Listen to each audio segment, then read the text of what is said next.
nous en sommes aujourd'hui au chapitre 6 de l'évangile de Matthieu, dans la partie du Sermon sur la montagne, où Jésus adresse la pratique religieuse, c'est-à-dire la pratique de la foi, ce qu'on fait dans l'Église, dans les religions, et en particulier la question de l'hypocrisie. Parce que la religion et l'hypocrisie étaient déjà à l'époque deux termes qu'on pouvait associer ensemble, facilement chez les personnes qui se disent être religieuses. Alors pourquoi donnons-nous aujourd'hui? Ça va être la question du don, avec quelle motivation. Et ça, c'est ce qu'on avait vu, la dernière fois, la question du don avec l'aumône. Et puis, avant la question du jeûne, qui sera une prochaine fois, Jésus adresse maintenant la question de la prière. Allez, je vais prier avant, parce que là, je commence déjà à avoir les pensées un peu confuses. Seigneur, notre Dieu, Seigneur Jésus, nous présentons devant toi maintenant pour écouter ta parole, pour l'intégrer, pour la méditer, pour qu'elle puisse faire partie de tout notre être, qu'elle puisse faire son œuvre en nous et produire du fruit. Seigneur, ta parole de vie. Nous te prions aussi déjà pour Delphine et cette course qu'elle veut faire, ce marathon, au bénéfice en particulier de ces jeunes femmes qui ont besoin des besoins très concrets qu'elle veut adresser. Et nous te prions que ce soit un succès, Seigneur. Nous te prions qu'il y ait vraiment une aide qui soit apportée. Merci de nous conduire les uns les autres dans notre participation, ce que nous pouvons faire. Au nom de Jésus. Amen. Alors pourquoi prions-nous et comment prions-nous? Matthieu chapitre 6 verset 5. Lorsque tu pries, ne sois pas comme les hypocrites qui aiment à prier debout dans les synagogues et au coin des rues pour être vus des hommes. Je vous le dis en vérité, ils ont leur récompense. Mais toi, quand tu pries, entre dans ta chambre, ferme ta porte et prie ton Père qui est là dans le lieu secret. Et ton Père qui voit dans le secret te le rendra. Ce passage est donc au centre d'une série de 3 exemples que Jésus donne sur la pratique religieuse, 3 exemples de la pratique de la foi, et qui reprennent chacun la même structure. Dans les 3 passages, Jésus utilise ce mot hypocrite, et avec à chaque fois la phrase « je vous le dis en vérité, ils ont leur récompense ». Et il termine chaque exemple avec la phrase « ton Père qui voit dans le secret te le rendra ». Ces 3 exemples de la vie du croyant en relation au Père Céleste se trouvent au cœur du Sermon sur la montagne. Et ce n'est pas par hasard si le sujet de la prière se trouve au cœur de ces 3 exemples, au centre, avec en plus cette fameuse prière du Notre Père que nous allons adresser. Lisons donc le reste du passage d'aujourd'hui, au verset 7. En priant, ne multipliez pas les paroles comme les membres des autres peuples. Ils s'imaginent en effet qu'à force de paroles, ils seront exaucés. Ne les imitez pas, car votre Père sait de quoi vous avez besoin avant que vous le lui demandiez. Voici donc comment vous devez prier. Notre Père céleste, que la sainteté de ton nom soit respectée, que ton règne vienne, que ta volonté soit faite sur la terre comme au ciel. Donne-nous aujourd'hui notre pain quotidien. Pardonne-nous nos offenses, comme nous aussi nous pardonnons à ceux qui nous ont offensés. Ne nous expose pas à la tentation, mais délivre-nous du mal. Car c'est à toi qu'appartiennent, dans tous les siècles, le règne, la puissance et la gloire. Amen. Si vous pardonnez aux hommes leurs fautes, votre Père céleste vous pardonnera aussi. Mais si vous ne pardonnez pas aux hommes, votre Père ne vous pardonnera pas non plus vos fautes.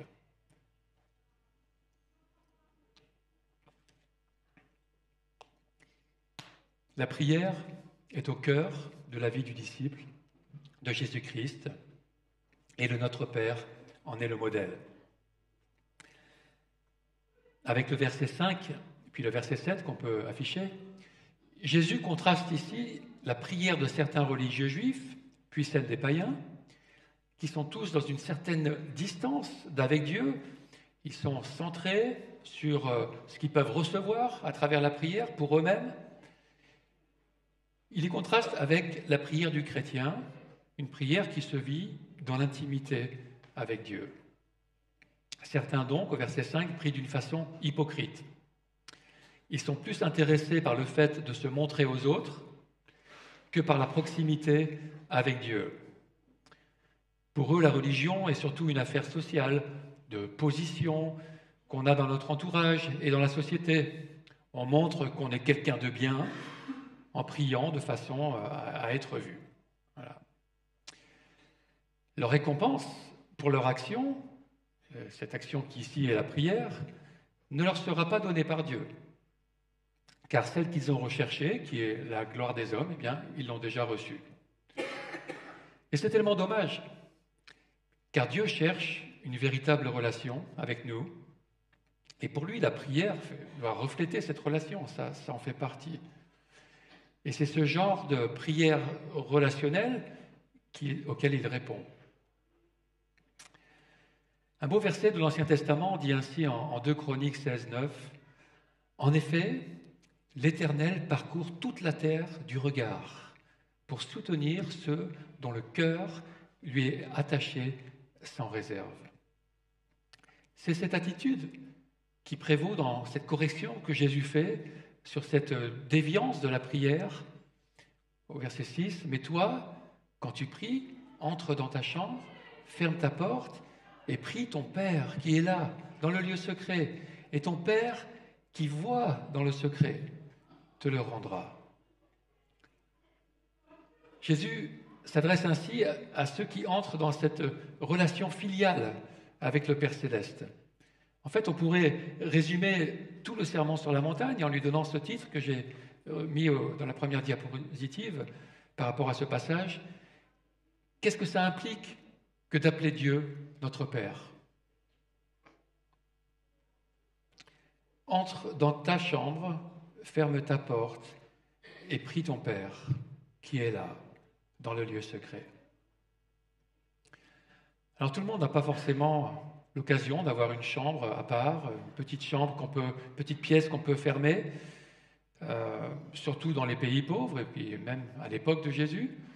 Et c'est pourquoi je pense que cette phrase est simplement une image pour représenter l'attitude de la prière du cœur, invisible aux autres et à laquelle seul Dieu est témoin. Car il voit notre cœur, il y est déjà présent si nous le lui avons ouvert.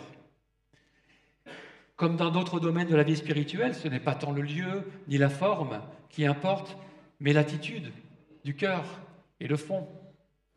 Pourquoi on fait les choses ? La chambre dans laquelle on entre et la porte fermée montrent que nous nous disposons dans un temps à part, juste entre nous et Dieu. Nous prions dans cette intimité.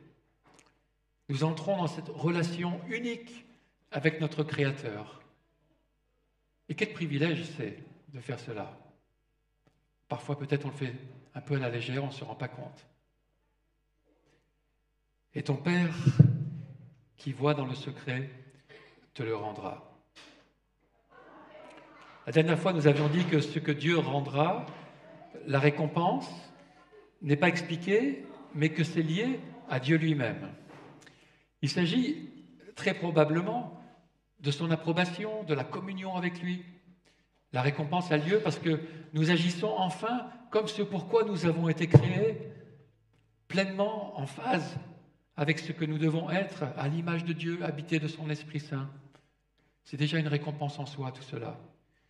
Comme pour les exemples de l'aumône et du jeûne, la récompense peut aussi commencer dès maintenant, avec par exemple cette satisfaction d'être en relation directe avec Dieu, et aussi celle d'agir d'une façon qui lui est agréable. Mais la récompense peut encore être, et ici pour la prière particulièrement, cette récompense peut être la réponse à la prière que nous formulons. Et enfin, et peut-être surtout, la récompense a une dimension future, lorsque Dieu fera le bilan de notre vie et qui pourra nous récompenser en fonction de ce que nous avons fait qui lui était agréable. Maintenant, de prier dans le secret du cœur ne veut pas dire que la prière ne doit jamais se faire en présence d'autres personnes. On l'a fait ce matin, par exemple. Le but de Jésus en disant cela, c'est d'adresser la question de la motivation intime lorsque nous prions. Il y a de nombreux exemples de prières publiques ou en commun dans la Bible. Jésus lui-même a prié devant les autres. Il y a un temps pour la prière personnelle, caractérisé ici par le tu singulier, et il y a un temps pour la prière commune, caractérisée par le pluriel du Notre Père qui va venir. Mais si quelqu'un ne sait pas prier dans le secret, juste entre lui et Dieu, lorsqu'il est tout seul devant le Père, alors vaudrait mieux qu'il ne simule pas cela, cette intimité, en public, pour faire croire qu'il est dans cette intimité avec le Père, qu'il est quelqu'un de bien. De même, au verset 7, l'attitude des païens dans la prière montre qu'ils ne connaissent pas Dieu. En priant, ne multipliez pas les paroles comme les membres des autres peuples. Ils s'imaginent en effet qu'à force de paroles, ils seront exaucés. Ne les imitez pas, car votre Père sait de quoi vous avez besoin avant que vous lui demandiez. Pas besoin de lui répéter 10 fois.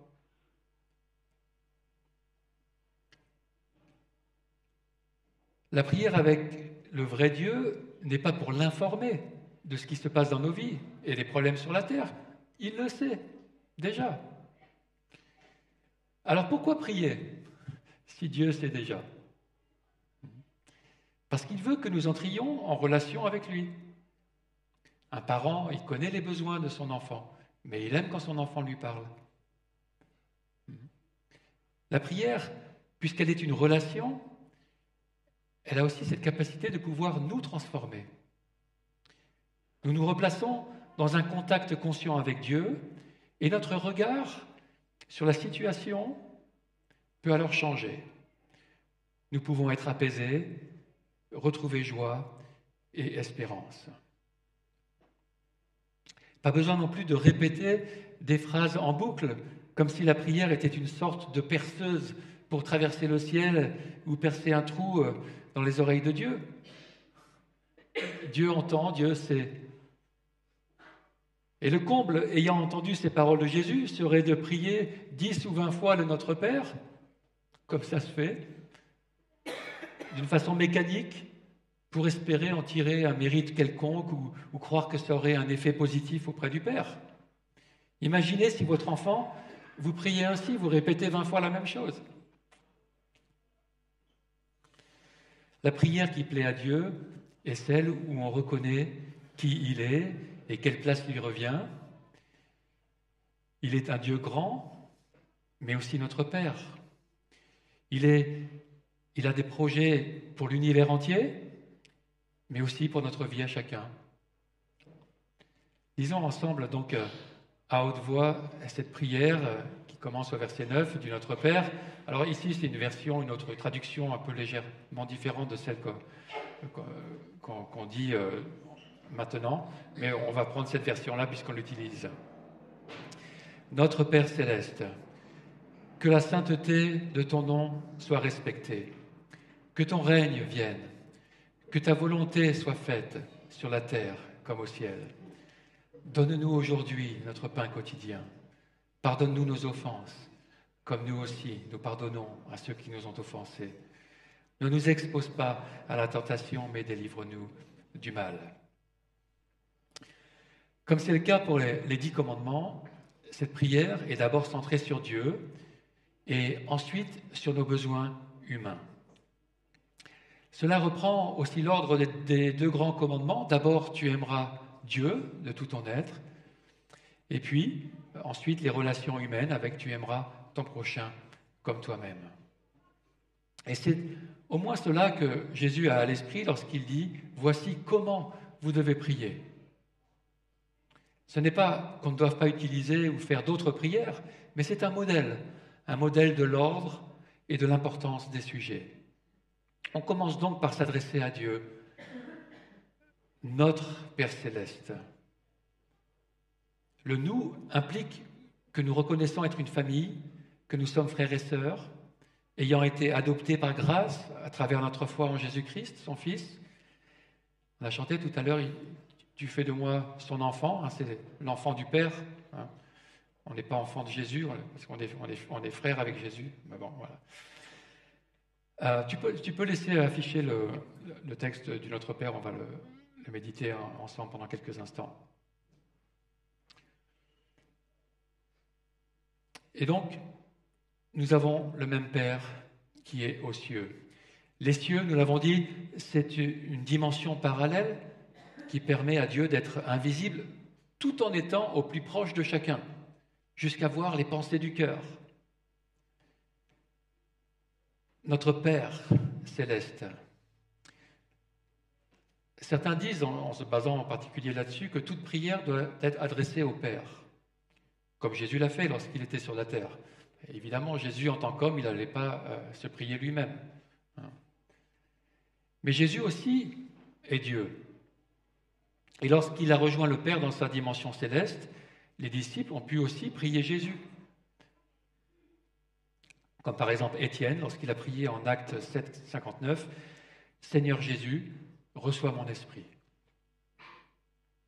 Et je crois donc que c'est un faux débat, parce qu'il y a différents rôles dans la Trinité divine, mais qui se recoupent aussi.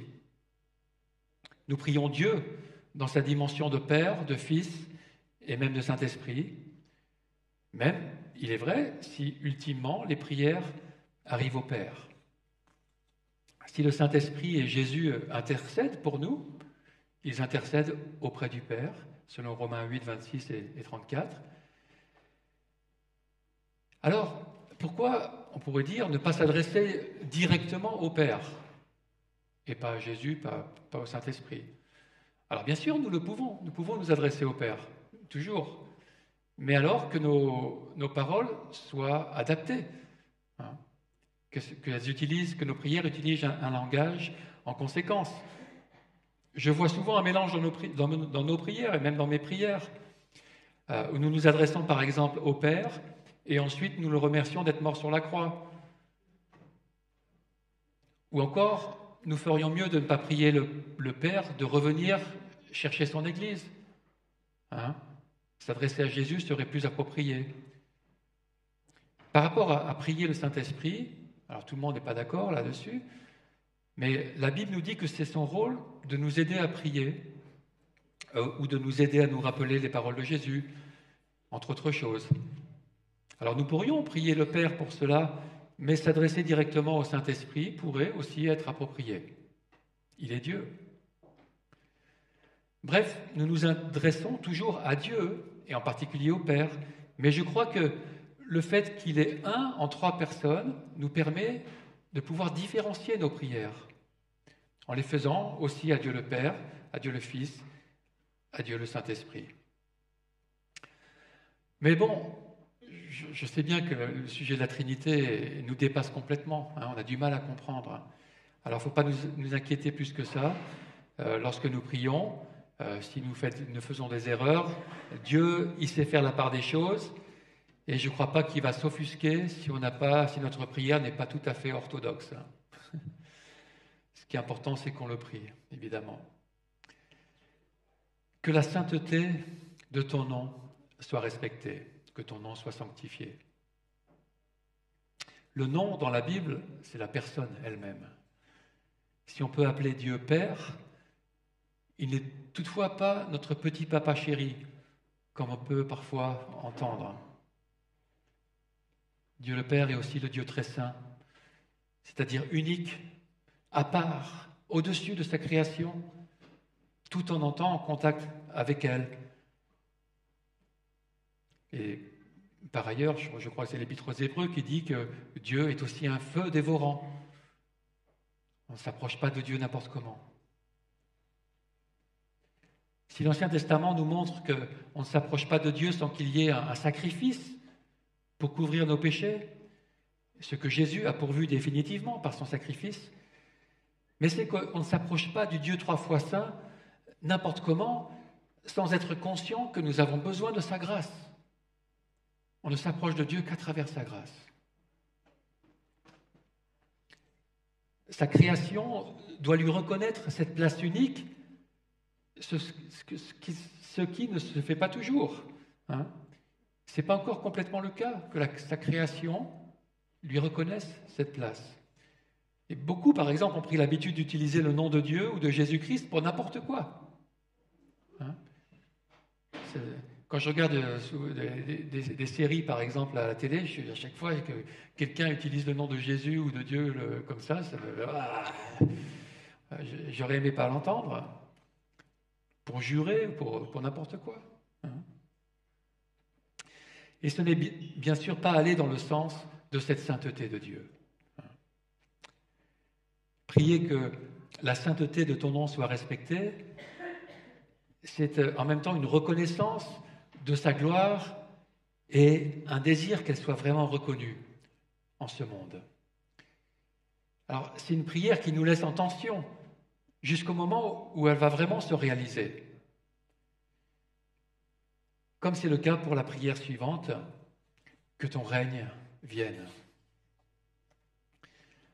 Le chrétien reconnaît qu'il y a une autorité plus grande que la sienne, une autorité qui a un projet ultime pour toute l'humanité, un projet dans lequel les humains entrent ou s'en excluent eux-mêmes.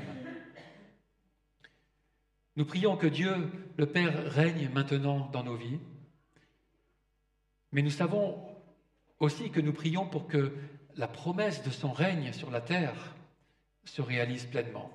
Donc il y a vraiment une double portée de cette prière, maintenant dans nos vies et ultimement sur la terre. Et c'est ainsi que nous prions pour que la proclamation de l'Évangile se fasse, que de nouvelles personnes dans le monde entier reconnaissent qui il est, enfin, qu'elles se repentent, qu'elles accueillent son règne avec joie. Que ta volonté soit faite. Le chrétien sait que la volonté de Dieu doit l'emporter sur toute autre volonté, que ce soit celle des anges ou celle des humains. Le chrétien, il cherche à entrer dans cette volonté, dans les plans de Dieu, et à ne pas les frustrer, à ne pas être un obstacle à cela. Au contraire, il cherche à y participer tout en reconnaissant que c'est une grâce, que de pouvoir être collaborateur avec Dieu. Le chrétien cherche donc la volonté de Dieu dans les Écritures saintes et dans la prière, et la met en priorité dans ses choix et sa vie pratique de tous les jours. Alors, est-ce le cas? Est-ce quelque chose dont nous avons conscience quand nous faisons des choix?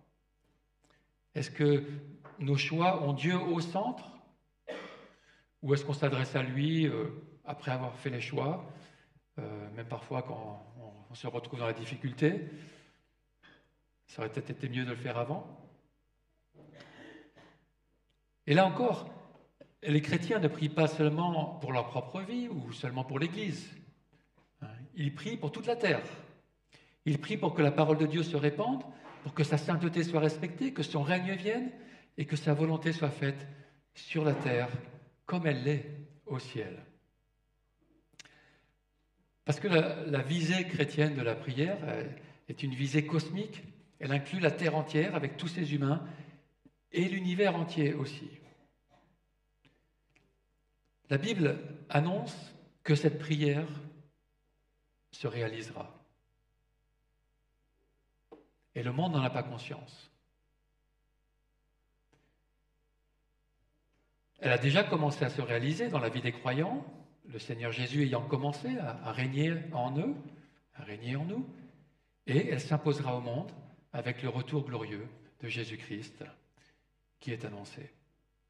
Un verset remarquable dans l'Apocalypse annonce déjà comme un fait, donc il y a près de 2000 ans, Apocalypse 11, 15, qui dit « Le royaume du monde est remis à notre Seigneur et à son Messie, et il régnera au siècle des siècles. » C'est prévu, la Bible nous assure que ça va se réaliser. Alors cette première partie du Notre Père nous recadre, et en même temps elle est porteuse d'espérance, une espérance à venir, bien sûr. En priant ces 3 premiers éléments et en faisant qu'ils soient vrais dans notre propre vie, nous anticipons ce moment, ce temps où le ciel et la terre seront renouvelés, seront réunis et où le Dieu trinitaire sera pleinement présent, glorifié et adoré par tous. Après nous avoir recentrés sur Dieu, donc avec ces 3 demandes en tu, à la deuxième personne, la prière passe donc ensuite à nos besoins avec 3 demandes en nous, à la première personne du pluriel. Dans cette deuxième partie, nous reconnaissons notre dépendance du Père pour notre vie, en priant qu'il continue à pourvoir, à nous pardonner et à nous protéger. Tous nos besoins physiques, on pourrait dire, qui sont relationnels, spirituels, sont inclus dans ces 3 requêtes, qui commencent par « Donne-nous aujourd'hui notre pain quotidien ». On peut l'oublier parfois, mais si nous sommes en vie, c'est grâce à Dieu. Dieu a créé l'univers pour que nous puissions vivre sur cette planète, mais il suffirait de très peu de changements dans notre système solaire pour que tout devienne complètement chaotique et que la vie disparaisse sur la Terre. Nous ne réalisons que trop bien aujourd'hui comment des dérèglements climatiques peuvent entraîner des catastrophes humaines. Mais toutefois, le cycle de la vie est toujours en place. Le blé et toute autre chose qui pousse continue d'avoir tout ce qu'il faut pour pousser. Alors bien sûr, nous travaillons normalement pour gagner notre pain. Mais en reconnaissant qu'ultimement tout vient de Dieu dans cet univers, en reconnaissant que nous dépendons de lui pour notre survie, nous nous relions à lui dans cette prière, dans cette demande. Nous reconnaissons qu'il est notre but, qu'il est notre source. Et avec la répétition des mots « aujourd'hui » et « quotidien », qui peuvent être traduits aussi par « dont nous avons besoin », nous voyons que c'est une prière pour tous les jours, une prière pour garder le contact et la relation vivante avec Dieu. Ainsi, prier le Notre Père tous les jours semble être recommandé ici par le Seigneur. Mais comme c'est le cas pour le reste du Sermon sur la montagne, il ne s'agit pas de vivre cela comme une loi, mais comme une attitude de cœur. Prions le Notre Père tel quel, ou avec nos propres mots, selon ce modèle, mais que cela soit fait dans un esprit de vérité et de conscience de ce que nous sommes en train de dire.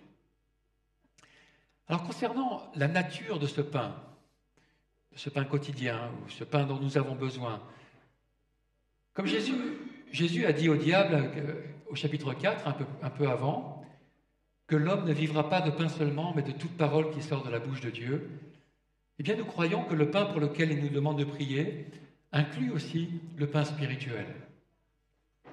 Déjà, Augustin disait que ce pain pouvait inclure la parole de Dieu, les Écritures saintes, et particulièrement les paroles même de Jésus. Car il est aussi appelé la parole de Dieu, il est aussi appelé le pain vivant descendu du ciel, ce pain qui est donné par le Père. Demander le pain chaque jour, c'est donc demander à Dieu de nous donner les capacités physiques et spirituelles qui nous permettent d'accomplir sa volonté dans nos vies quotidiennes, de pouvoir le servir en étant conscients que nous avons besoin de lui pour cela et pour tout. Verset 12, « Pardonne-nous nos offenses, comme nous aussi nous pardonnons à ceux qui nous ont offensés. » Alors il s'agit de nos offenses envers Dieu, il s'agit de nos offenses sûrement aussi autant envers nos semblables. Plus littéralement, pardonne-nous nos offenses, c'est relâche nos dettes, laisse aller nos dettes. Lorsque nous faisons du tort à Dieu ou à quelqu'un, nous lui devons réparation. Nous avons créé une dette envers eux. La version de Luc de cette prière a le mot plus habituel de péché à la place de l'offense, de la dette. Mais c'est la même idée d'une mauvaise action ou d'une mauvaise pensée qui est commise envers quelqu'un. En demandant à Dieu de ne pas en tenir compte, nous reconnaissons ainsi que nous avons mal agi, et implicitement, cela veut dire aussi que nous espérons ne pas recommencer. N'est-ce pas merveilleux que nous puissions ainsi nous approcher de Dieu, comme notre Père, un Père qui est prêt à nous pardonner? C'est Jésus, le Fils de Dieu, qui nous dit que nous pouvons faire cela, qui nous demande de le faire, qui nous encourage à le faire. Et il le peut, car il sait qu'il va lui-même payer nos dettes en les prenant sur lui, sur la croix. Et c'est ainsi que nous pouvons nous approcher du trône de la grâce et avoir l'assurance que Dieu, notre Père, nous remet alors notre dette, comme nous le lui demandons. Car c'était son idée à lui que Christ se sacrifie pour cela. Alors bien sûr, si nous demandons le pardon à Dieu, cela veut dire que nous-mêmes, nous sommes prêts à pardonner. Pourquoi cela nous serait-il accordé si nous-mêmes nous ne l'accordons pas? Cette attitude de grâce que nous demandons de la part de Dieu, il est de première importance qu'elle nous habite aussi. La grâce est au cœur de l'Évangile, au cœur de la bonne nouvelle du salut. Un chrétien qui ne pardonne pas est une anomalie. Quelque part, si nous ne sommes pas capables de manifester à notre tour la grâce, c'est que nous ne l'avons pas vraiment reçue, que nous ne l'avons pas pleinement intégrée. Et c'est pourquoi Jésus revient là-dessus, juste après cette prière du Notre Père, au verset 14. « Si vous pardonnez aux hommes leurs fautes, votre Père céleste vous pardonnera aussi. Mais si vous ne pardonnez pas aux hommes, votre Père ne vous pardonnera pas non plus vos fautes. » Et ici, pour élargir ce sens de l'offense, de la dette, Jésus utilise le mot faute. Leur faute, vos fautes. Littéralement, il s'agit de l'idée de faire un faux pas, d'un geste qui va dans la mauvaise direction, un geste qui entraîne une chute ou un franchissement de limite. Jésus reviendra sur ce thème essentiel du pardon dans la vie de l'Église au chapitre 18. Et cela montrera que la dette que Dieu nous pardonne est infiniment plus grande que celle que nous avons à pardonner aux autres. Il s'attend à ce que nous n'arrêtions pas à nous-mêmes cette grâce que nous avons reçue, mais que nous la fassions continuer autour de nous. La grâce doit couler. On a cette image qu'on pourrait utiliser en Israël, où on a les sources du Jourdain, qui sont dans le nord et qui coulent, qui vont dans la mer de la Galilée, une mer qui est pleine de poissons, qui est pleine de vie.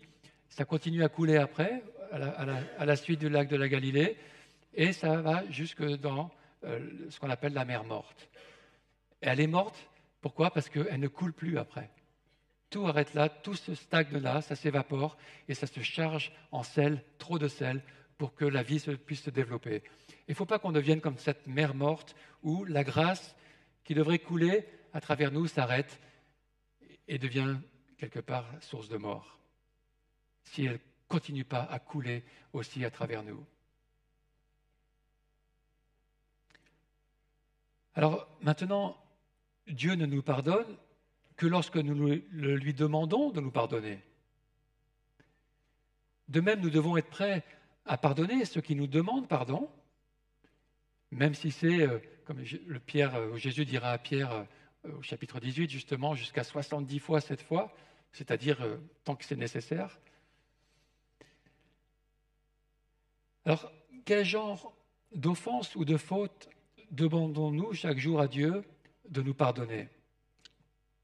Eh bien, une offense, c'est toutes les fois où nous n'agissons pas d'une façon qui honore Dieu, toutes les fois où nous n'agissons pas selon l'amour de Dieu, selon l'amour du prochain, ou même toutes les fois où nos pensées ne sont pas alignées sur cet amour divin, sur cette sainteté divine que nous sommes appelés à refléter. Nous sommes donc prêts à faire grâce, comme Dieu nous a fait grâce, en Jésus-Christ, et cette grâce sera effective pour ceux qui la demandent. Mais nous pouvons aussi aller au-delà, comme Jésus, et demander le pardon pour ceux qui ne réalisent même pas encore dont ils en ont besoin. Le pardon permet que la relation puisse être apaisée et rétablie.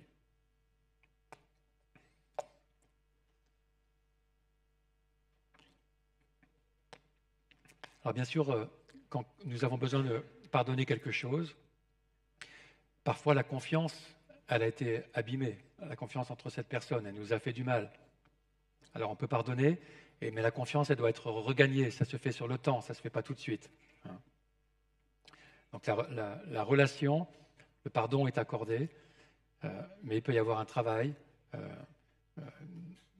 quelque part de restauration de cette relation dans son plein potentiel sur la durée, en fonction de la personne. Si elle continue après à venir nous offenser, nous faire du mal, on va devoir à nouveau repardonner pour que la relation soit à nouveau apaisée.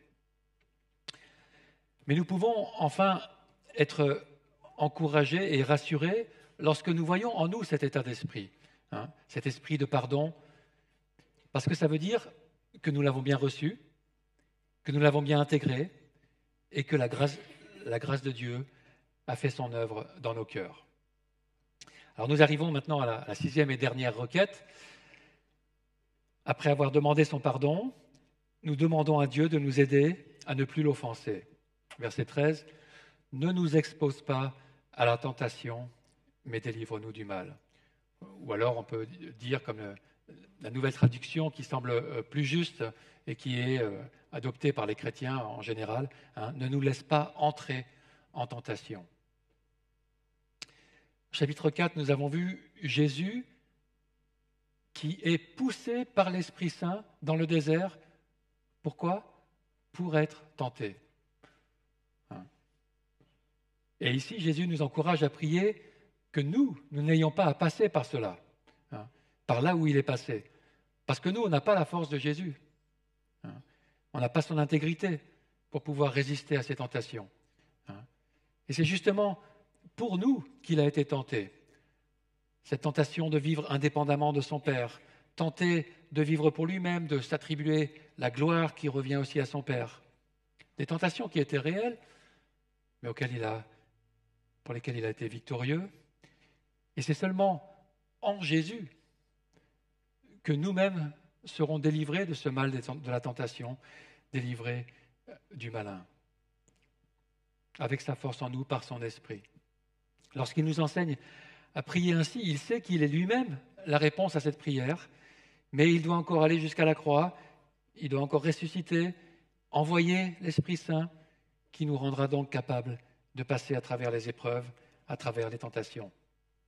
Et c'est donc avec reconnaissance envers l'œuvre de Jésus que nous prions que le Père ne nous expose pas à la tentation, qu'il ne nous laisse pas entrer dans la tentation, mais qu'il nous délivre du mal.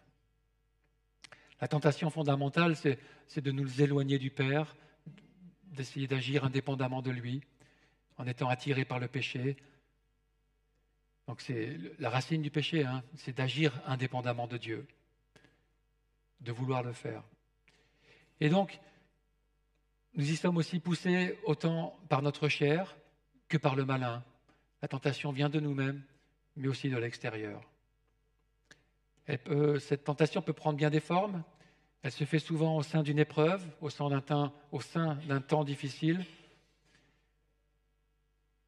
La tentation et l'épreuve sont deux mots qui peuvent traduire le même mot en grec.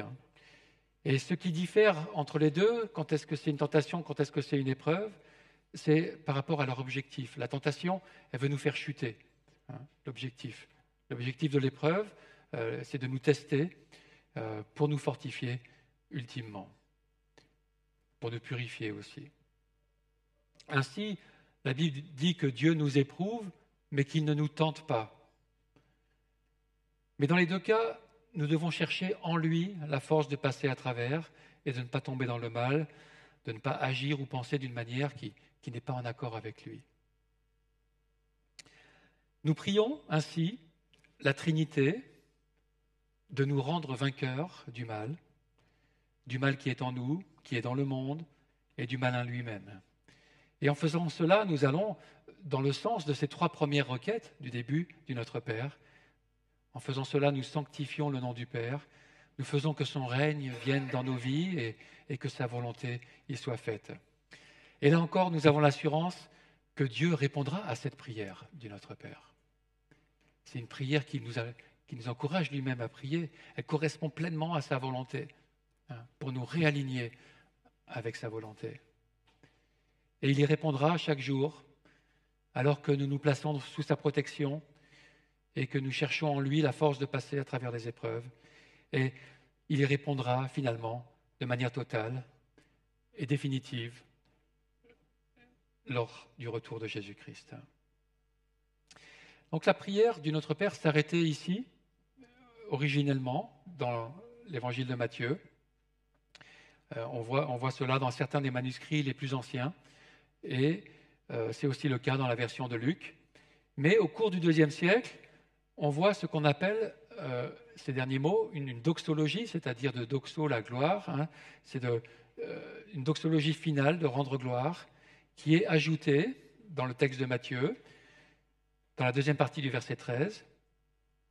Alors, on ne sait pas si ces mots avaient été prononcés originellement par Jésus et que Matthieu ne les avait pas intégrés et qu'ils ont été intégrés par la suite. On ne peut pas savoir. Mais en tout cas, quoi qu'il en soit, ces derniers mots sont la vérité. Ces derniers mots clôturent magnifiquement cette prière et nous pouvons pleinement nous les approprier. Elle est ainsi priée par les chrétiens depuis l'aurore du christianisme et nous pouvons le dire ensemble, car c'est à toi qu'appartiennent dans tous les siècles le règne, la puissance et la gloire. Amen. Prions quelques instants avant que le groupe de louanges revienne.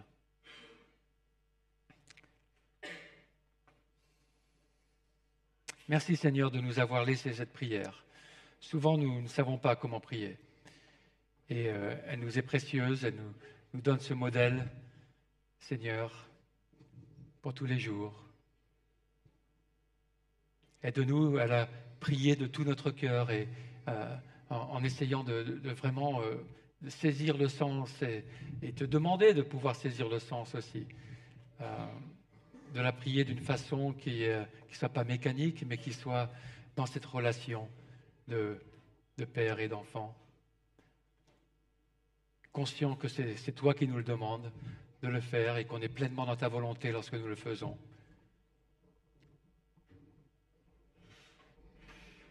Te bénissons, Seigneur Jésus, te bénissons, Père Céleste, bénissons, Esprit Saint, d'agir dans nos vies ainsi, de nous procurer tout ce dont nous avons besoin et de nous rendre capables de te glorifier dans la vie de tous les jours. Amen.